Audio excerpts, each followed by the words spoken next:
எல்லாருக்கும் வணக்கம். இந்த வீடியோவில் சோஷியல் ஹிஸ்ட்ரி ஆஃப் இங்கிலாண்டில் இருக்க த இண்டஸ்ட்ரியல் ரெவல்யூஷன் அப்படிங்கிறத பற்றி தான் பார்க்க போகிறோம். இதில் மெயினாக எதை பற்றி சொல்லியிருக்காங்க அப்படின்னா, இந்த இண்டஸ்ட்ரியல் டெவலப்மெண்ட் எப்படி இங்கிலாண்டில் இருந்துச்சு அப்படிங்கிறது தான். இண்டஸ்ட்ரியல் ரெவல்யூஷனால் குட் ரிசல்ட்ஸும் இருக்குது, பேட் ரிசல்ட்ஸும் இருக்குது. அது ரெண்டை பற்றியுமே இங்கே சொல்லியிருக்காங்க. அதாவது இண்டஸ்ட்ரியல் ரெவல்யூஷன் வரத்துக்கு முன்னாடி எப்படி இருந்துச்சு அப்படின்னும், அதுக்கப்புறம் இண்டஸ்ட்ரியல் ரெவல்யூஷனுக்கு அப்புறம் எப்படி இருந்திருக்கு, தென் எப்படிலாம் ரெவல்யூஷன்ஸ் நடந்திருக்கு, அயன்லேயாக இருக்கட்டும், கோல் இண்டஸ்ட்ரீஸாக இருக்கட்டும், அதுக்கப்புறம் எப்படிலாம் டிரான்ஸ்போர்ட்டில் இம்ப்ரூவ்மெண்ட்ஸ் நடந்திருக்கு, இது எல்லாத்தையும் நேவிகேஷனில் சரி எல்லாத்துலேயும் எப்படிலாம் ரெவல்யூஷன் நடந்திருக்கு அப்படிங்கிறது தான் இதில் சொல்லியிருக்காங்க. ஸோ இந்த second half of the 18th centuryயில் பார்த்துட்டோம் அப்படின்னா, இங்கிலாண்டில் நிறைய சேஞ்சஸ் நடந்திருக்கு. ரெவல்யூஷன் அப்படிங்கிறது இங்கே நிறையா சேஞ்சஸ் நடந்திருக்கு. இங்கே இண்டஸ்ட்ரியல் ரெவல்யூஷன் அப்படிங்கிறது பார்த்துட்டோம் அப்படின்னா, டைரெக்டாக மீனிங் பார்த்துட்டோம் அப்படின்னா வயலன்ஸுங்கிறது இங்கே அவங்க மீனிங் எடுத்துக்கல. என்ன அப்படின்னு பார்த்தோம்னா, ஃபண்டமெண்டல் சேஞ்சஸ் நடந்திருக்கு. என்ன அப்படின்னு பார்த்துட்டோம்னா, எப்படிலாம் இண்டஸ்ட்ரியல் மெத்தட்ஸ் சேஞ்ச் ஆகிருக்கு அப்படின்றாங்க. இண்டஸ்ட்ரியல் ரெவல்யூஷனுக்கு முன்னாடி கூட்ஸ் பார்த்துட்டோம் அப்படின்னா ரொம்ப லிமிட்டெட் குவான்டிட்டிஸில் தான் அதுவும் ஹியூமன் ஹேண்ட்ஸ், அந்த ஒர்க்கர்ஸ், வீட்டில் இருக்க ஒர்க்கர்ஸால் செய்யப்பட்டது. ஆஃப்டர் த ரெவல்யூஷன் பார்த்துட்டோன்னா நிறைய கூட்ஸ் ப்ரொடியூஸ் பண்ணப்பட்டது ஃபேக்ட்ரிஸ்னால், அதாவது மெஷின்ஸ்னால். அது மூலமாக அவங்க ப்ரொடியூஸ் பண்ணுறாங்க, லார்ஜ் குவான்டிட்டிஸ்லாம் ப்ரொடியூஸ் பண்ண ஆரம்பிக்கிறாங்க. ஸோ இந்த இண்டஸ்ட்ரியல் ரெவல்யூஷன் அப்படிங்கிறது கிரேட் பிரிட்டனில் தான் ஸ்டார்ட் ஆச்சு. யூரோப்பியன் கண்ட்ரிஸ் எல்லாத்துலேயும் ஸ்டார்ட் ஆகிறதுக்கு முன்னாடியே இங்கிலாண்டில் ஸ்டார்ட் ஆக ஆரம்பிச்சிச்சு. ஸோ அதுதான் க்ளோரியஸ் ரெவல்யூஷன் அப்படின்னு கூட சொல்லலாம். இப்போ இங்கிலாண்டில் பார்த்துட்டோம் அப்படின்னா நிறையா வார்ஸ் இவங்க இன்வால்வ் ஆகிருக்காங்க. ஈவன் 18th centuryலையாக இருக்கட்டும், நிறைய காண்டினென்ட்டில் கண்ட்ரீஸ்லாம் இவங்க ஃபைட் பண்ணியிருக்காங்க. ஏன் அப்படின்னா, இங்கிலாந்துக்கு சப்ளைஸ், அதாவது கூட்ஸ் அப்படிங்கிறது மற்ற கண்ட்ரீஸோடு கம்பேர் பண்ணும்போது கண்டிப்பாக வேணும் அப்படிங்கிறது இல்லை. ஏன்னா இவங்க கண்ட்ரீஸ்லேயே மேக்ஸிமம் இவங்க என்ன பண்ணுறாங்கன்னா ப்ரொடியூஸ் பண்ணுறாங்க. ஸோ அந்த மாதிரி எல்லாமே பண்ணியிருக்காங்க.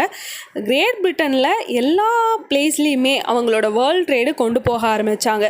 எந்தெந்த பக்கம்லாம் அவங்க ஆக்சஸ் பண்ண முடியுமோ அவ்வளோ பக்கம் அவங்க ஆக்சஸ் பண்ண ஆரம்பித்தாங்க. ஷிப்ஸ் மூலமாக இருக்கட்டும், எல்லாமும் ரோடு, டிரான்ஸ்போர்ட் எல்லாத்தையும் யூஸ் பண்ண ஆரம்பிச்சிடுறாங்க. தென் அவங்க என்ன பண்ணுறாங்கன்னா, internal communication and external communication எல்லாமே அவங்க கொண்டு வராங்க இந்த இண்டஸ்ட்ரியல் ரெவல்யூஷனில். அண்ட் நேச்சுரல் ரிசோர்ஸஸாக இருக்கட்டும், அதுக்கப்புறம் நிறையா சப்ளைஸ், கோல், அயன், இது எல்லாத்தையும் பயங்கரமாக சப்ளை பண்ணுறாங்க. இதுவும் ஒரு இம்பார்ட்டன்ட்னு சொல்லலாம் இண்டஸ்ட்ரியல் டெவலப்மெண்ட்க்கு. தென் பார்த்துட்டோம் அப்படின்னா, இண்டஸ்ட்ரியல் ரெவல்யூஷனில் டெக்ஸ்டைல், கோல், அயன் இண்டஸ்ட்ரீஸ், அதுக்கப்புறம் டிரான்ஸ்போர்ட், இது எல்லாமே ஒரு கிரேட் சேஞ்சஸ் நடந்திருக்கு. இண்டஸ்ட்ரியல் ரெவல்யூஷனுக்கு முன்னாடி டெக்ஸ்டைல் ஒர்க் அப்படிங்கிறது பார்த்துட்டோன்னா, இந்த காட்டேஜஸில் தான் செஞ்சுட்டு இருந்திருக்காங்க. அதாவது சில அக்ரிகல்ச்சரில் இன்வால்வ் ஆகிருக்க பீப்புள் மட்டும்தான் அந்த மாதிரி பண்ணிகிட்டு இருந்திருக்காங்க. அதுவும் ஹேண்ட் ஒர்க் தான் அதிகமாக பண்ணிகிட்டு இருந்திருக்காங்க. அதாவது காட்டேஜ் டெக்ஸ்டைல் ஒர்க்லாம் பார்த்துட்டோம்னா மென், விமன், சில்ட்ரன் எல்லாருமே என்கேஜ் ஆகிருக்காங்க. இந்த கார்டிங் ஒர்க்லாம் பார்த்துட்டோம்னா சில்ட்ரன் பண்ணிகிட்டு இருந்திருக்காங்க. அப்புறம் இந்த ஃபைபர்ஸ், அந்த காட்டன், இது எல்லாமே ஸ்ட்ரைட்டன் பண்ணது பார்த்துட்டோம் அப்படின்னா அந்த யார்னிங், அது எல்லாமே விமன் தான் பண்ணிகிட்டு இருந்திருக்காங்க. வீவிங் பண்ணுறது பார்த்துட்டோம் அப்படின்னா யூஸ்வலாக மென் தான் பண்ணிகிட்டு இருந்திருக்காங்க. அப்புறம் சிலது டையிங், ப்ளீச்சிங் பண்ணுறது, ஃபுல்லிங், பிரிண்டிங், ஃபினிஷிங் ஒர்க், இது எல்லாமே பார்த்துட்டோம் அப்படின்னா மெயின்டெனிங்கு, இது எல்லாமே கிளாத்தியர் பண்ணிகிட்டு இருந்திருக்காங்க. ஸோ இந்த மாதிரி தான் சிஸ்டம் போயிட்டு இருந்திருக்கு. இந்த சிஸ்டம் போயிட்டுருக்கு அப்படிங்கும்போது, அதாவது டிமாண்டு என்ன ஆகுது அப்படின்னா, அவங்க அவ்வளோ டிமாண்டு வரத்துக்கு தகுந்த மாதிரி இவங்களால் என்ன பண்ண முடியாதுன்னா கூட்ஸ்லாம் ப்ரொடியூஸ் பண்ண முடியதில்லை அப்ராட்க்கு. அதனால் அவங்க என்ன பண்ணாங்க அப்படின்னா ஒரு ஸ்டெப் எடுத்தாங்க. அதுதான் மெத்தட் ஆஃப் ஸ்பின்னிங்கை எப்படி டெவலப் பண்ணலாம், அப்படி பண்ணும்போது எப்படி ப்ரொடக்ஷன் அதிகப்படுத்தி நம்ம நிறையா சப்ளை பண்ணலாம் அப்படிங்கும்போது தான் சில இன்வென்ஷன்ஸ் அவங்க கொண்டு வர ஆரம்பித்தாங்க. அதுதான் பயங்கர டிரான்ஸ்ஃபர்மேஷன் கொடுத்துச்சு டெக்ஸ்டைல் இண்டஸ்ட்ரியில். ஒரு ஃபஸ்ட்டு மெக்கானிக்கல் இன்வென்ஷன் எது பண்ணாங்க அப்படின்னா, ஃப்ளையிங் ஷட்டில் அப்படின்னு சொல்லிட்டு ஜான் கே அப்படிங்கிறவர் 1733 பண்ணியிருக்கார்.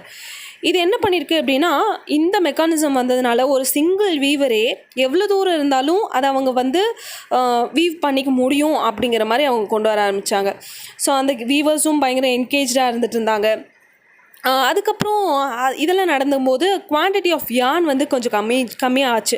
அவங்களுக்கு சஃபிஷியண்ட்டான குவான்டிட்டி கிடைக்காம இருந்துச்சு. அதனால் அந்த டைம் பார்த்துட்டோம் அப்படின்னா, எப்படி ஸ்பின் பண்ணலாம், அந்த ஸ்பின்னிங் எப்படி வருது அப்படிங்கிறதெல்லாம் அதுக்கு நம்ம ஏதாவது பண்ணோம் அப்படிங்கும்போது தான் ஒரு கார்பெண்டர், ஜேம்ஸ் ஹார்க்ரீவ்ஸ் அப்படிங்கிற கார்பெண்டர் பார்த்துட்டோம் அப்படின்னா ஸ்பின்னிங் ஜென்னி அப்படின்னு கொண்டு வராரு. அது என்ன அப்படின்னு பார்த்தோம்னா, அந்த யான் எப்படி கொண்டு வர முடியும், நிறைய கொண்டு வர முடியும் குவான்டிட்டி அப்படிங்கிறத அவர் கொண்டு வரார்.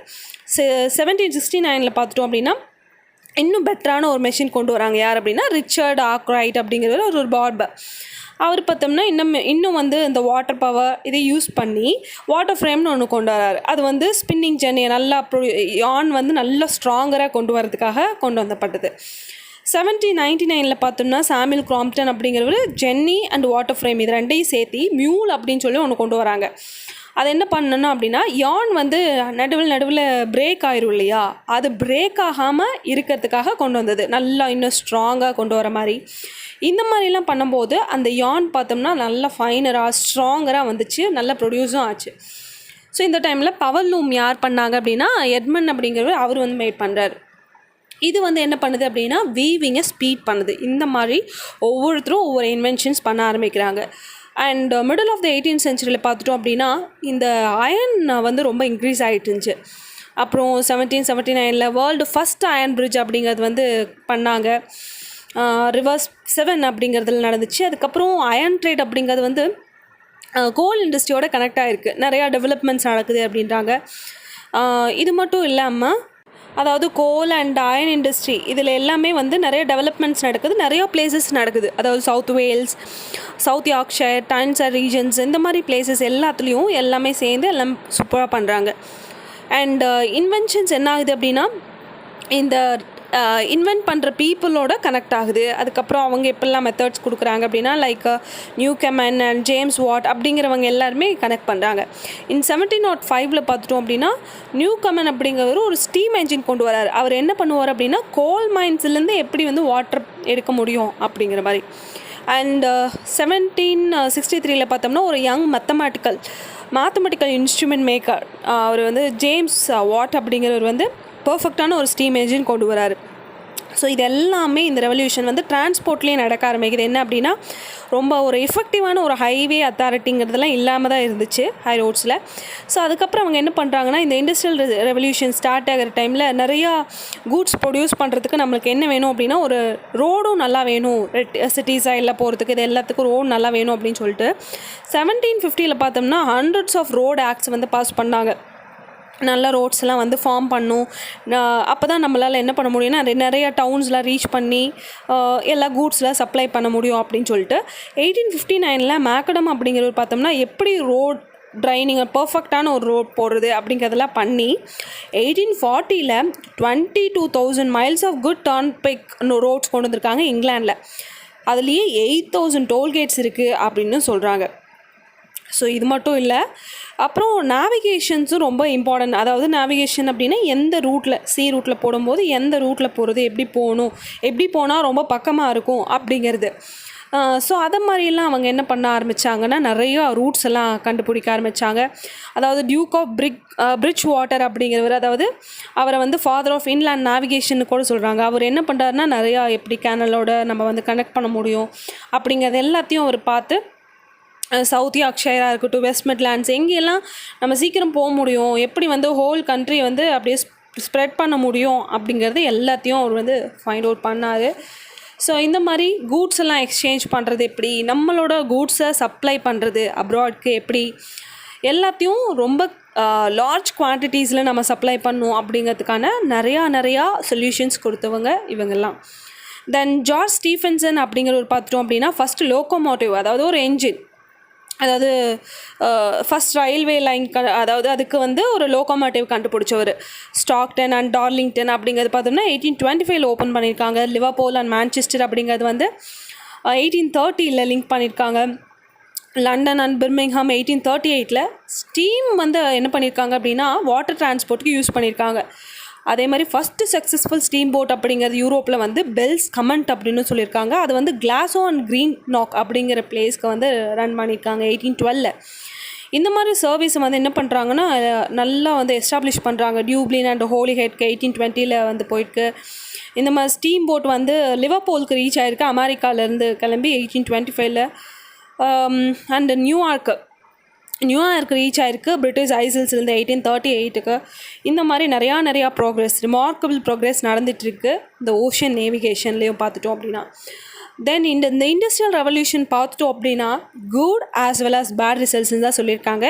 ஏன் அப்படின்னா பாப்புலேஷன் அப்படின்னா ரொம்ப ஒரு கிரேட் எக்ஸ்டெண்டுக்கு இன்க்ரீஸ் ஆகிருக்கு.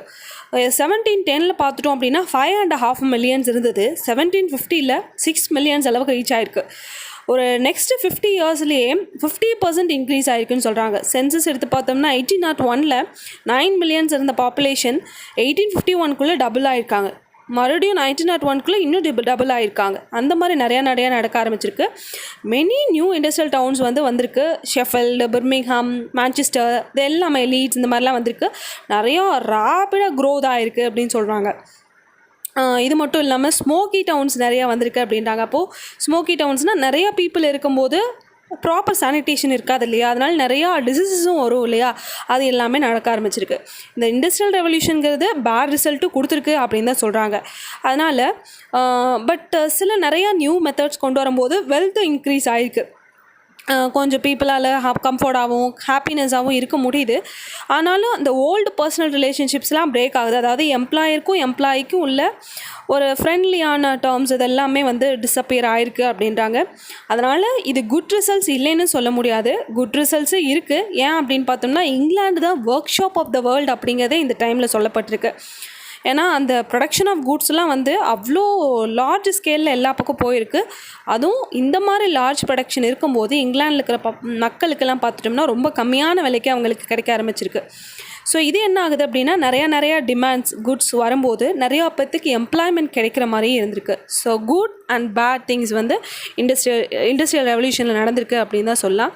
ஸோ இதுதான் இண்டஸ்ட்ரியல் ரெவல்யூஷன். இதை பற்றியான எஸ்ஸே உங்களுக்கு வேணும் அப்படின்னா அது டிஸ்கிரிப்ஷனில் கொடுத்துருக்கேன், நீங்கள் யூஸ் பண்ணிக்கலாம். Thank you so much.